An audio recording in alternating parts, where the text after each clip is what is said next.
Thank you very much. Welcome back to this one aristocratic channel of ours. And this is MATRIC+NATED Specialist. And then today we are going to look at English.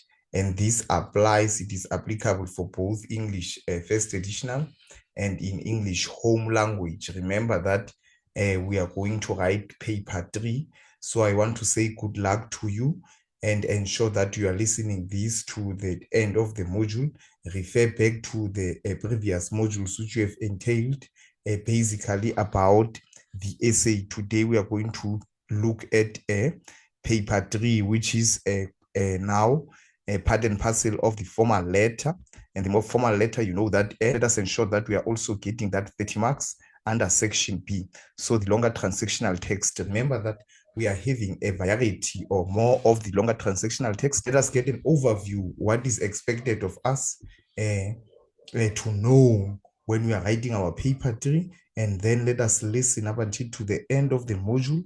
And then when we are talking about the exchange of information or a written record of communication between a person, the letter it would go to a company, for example. This type of writing has a specific purpose and it has a specific format. Please bear in mind, those are the two words which I've highlighted, the purpose of writing this letter, and then we follow a particular format that is accepted, this one, such as conducting a business or sharing the views. In this section, you learn features of each of the following longer transactional text. You will earn marks in your final grade 12 marks. So get these marks. You want people whom they perform at least get the 70% in English. Nothing else but a distinction. And then we are saying there are 4 categories that you will choose in when you are writing the longer transactional text. And step number 1 to write this particular text. In category A, we are having what we call number 1, as I've highlighted, the formal letter that we are going to see now. And we are going to have the informal letter or the friendly letter. So there are 2 major differences between the two. As we are going on, we'll see how do they differ. And then number 3, you can write either formal or an informal letter to the press. So I will show you this on how you tackle this aspect. And then in number 3, we are having now the category B, of which you can be asked to write the curriculum vitae, which is a CV, or the covering letter. What is a covering letter? This is the letter that you as a person or as an applicant, you express your skills, your views, your philosophy, and why you are saying that, or you are believing that you are a good candidate above the all. What makes you unique? And then in obituary, remember that this it is written based on the deceased that has passed on. So we are going to look at how you are also writing this obituary, and we are going to write now a review. And number 2, the newspaper article. And number 3, magazine article. Number 4, agenda and minutes of the meeting. And then number 5, the formal and informal report. So basically, these categories, they are very, very, very important. We'll explain them to you thoroughly so that you don't get lost. And then if ever we are moving on again, we are to see that we go to category number D, which is number 5 now.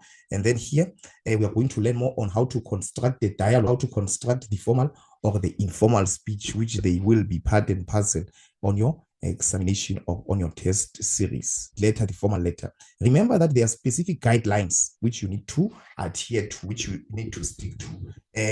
You need to get good marks, so you need to follow all the steps that I am giving you. This it is a secret, it is a pathway to university. Once you can apply these methodologies, there is no way that you cannot obtain good marks. A formal letter is a communication used in official or important situations or with people you do not know well. The hints that are given, a formal letter can have the range of audiences and the purpose. For example, it can be a letter of complaint, it can be a letter, a business letter, it can also job, it can be a covering letter to accompany your CV. And then we must ensure that the tone, the choices of words, the diction of a formal letter must be polite and business-like. A formal register is always used, and then a dear sir, dear madam.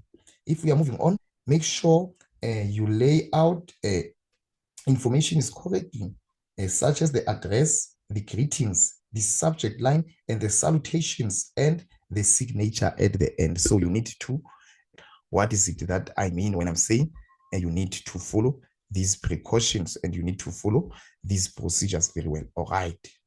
And then when we are here, you can see that we are told about the 4 steps that are important when we are compiling the longer transactional piece.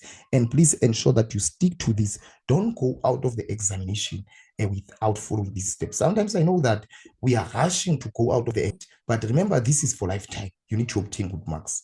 Step number 1, you choose the topic, which is the major topic. And in this instant, I have constructed the topic for you. So the topic, as you can see there, talking about the international company is offering a limited numbers of bursaries to the grade 12 learners for further studies. So they're telling us very well what is happening, that these international companies is looking those that will perform better in terms of giving the bursaries so that they study further. As we are reading this, we need to highlight the keywords.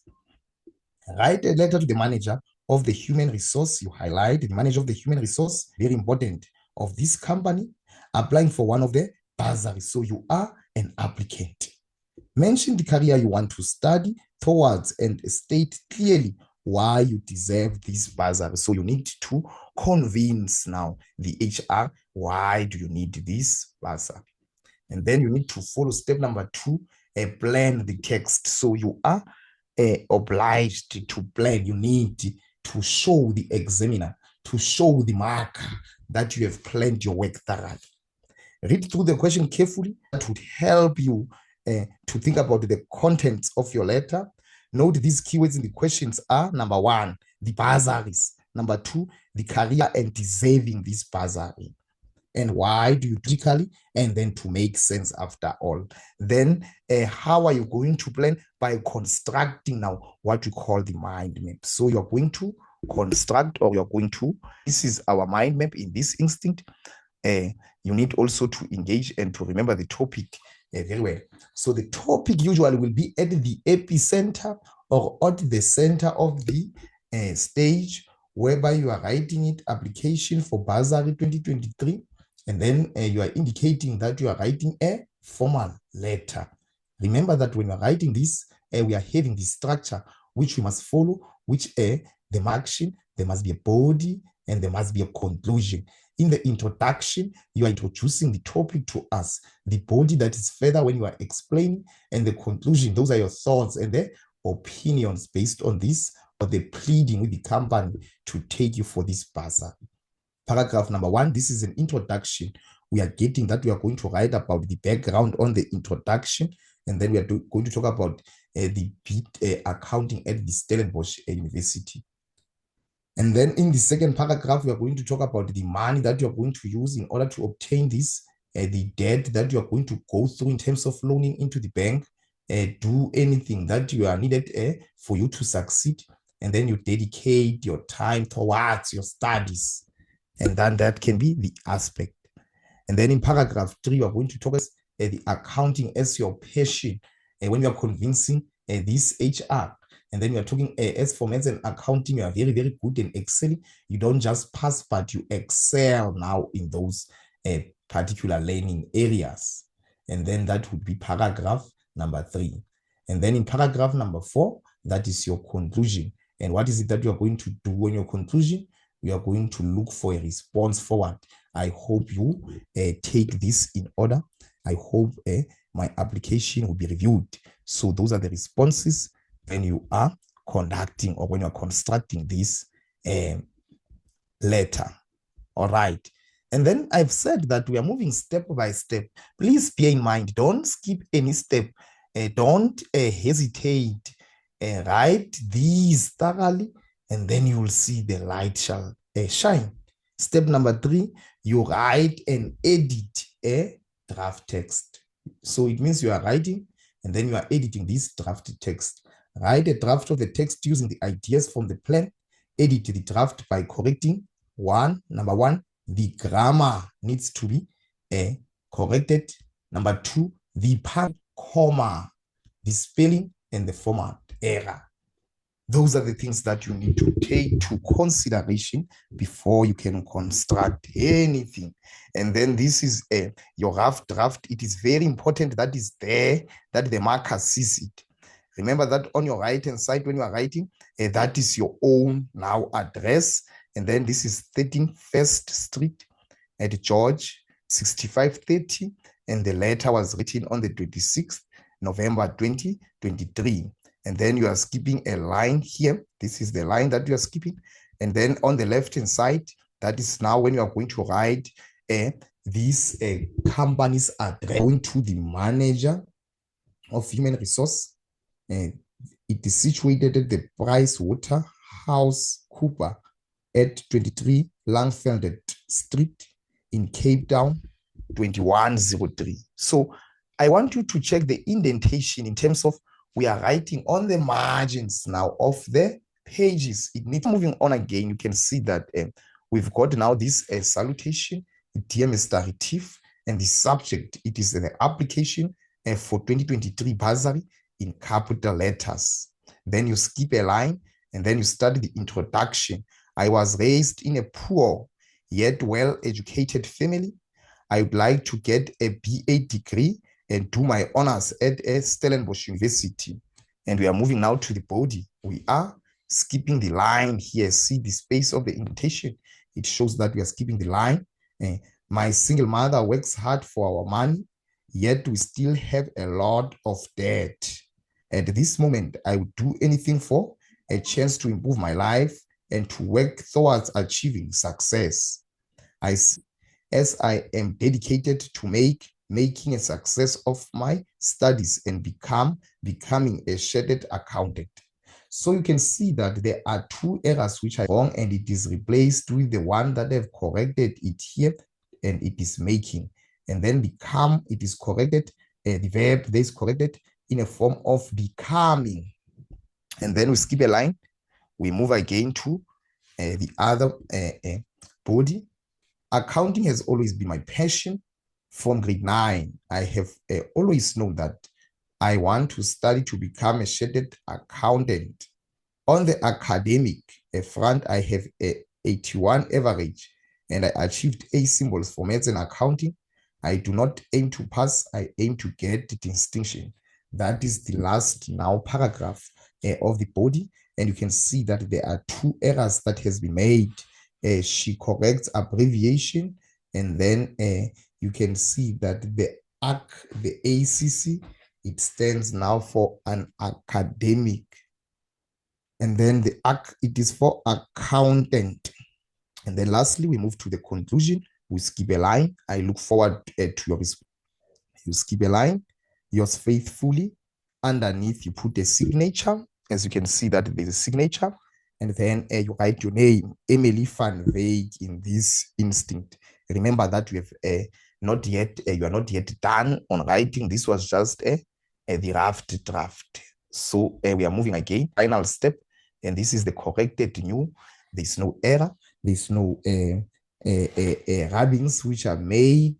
And then you can see that this is the final text, which is step number 4. You need to follow these steps. And then you can see that here it is your address at the right hand side, 13 First Street, George, 6530, the 26th November 2013. You skip a line. At the left hand side, this is the company's address, the manager, human resource, Price Waterhouse Cooper, 23 Langenfeld Street, Cape Town, 2103. So you can see that these two addresses, they are correct format. There is no punctuation mark. The company's address is there. The title of the person is added, and there is no punctuation mark. Don't do a punctuation mark, a comma, or a full stop. And then this is the correct greeting. Dear Mr. Retief. And then you skip a line. In capital letters, you write the subject now, the 13 bursary. I was raised in a poor yet well-educated family. I would like to get a B accounting degree and do my honors at Stellenbosch University. My mother works hard for our money, yet we still have a lot of debt. At this moment, I would do anything for a chance to improve my life and to work towards achieving success.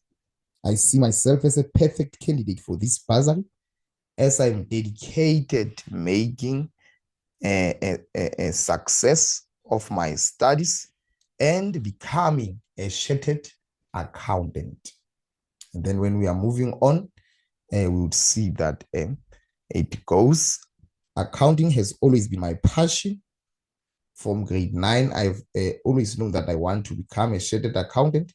On the academic front, I have 81% average and achieved an A symbol for maths and accounting. Get distinction. Then you skip a line. I look forward to your response and decisions on the bursary.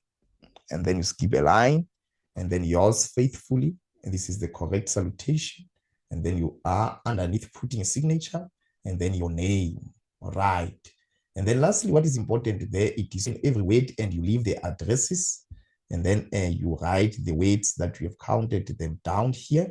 Thank you very much for your time, and thank you very much for tuning on this channel.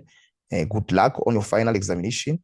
I hope you get distinction, and good luck to the rest of your future.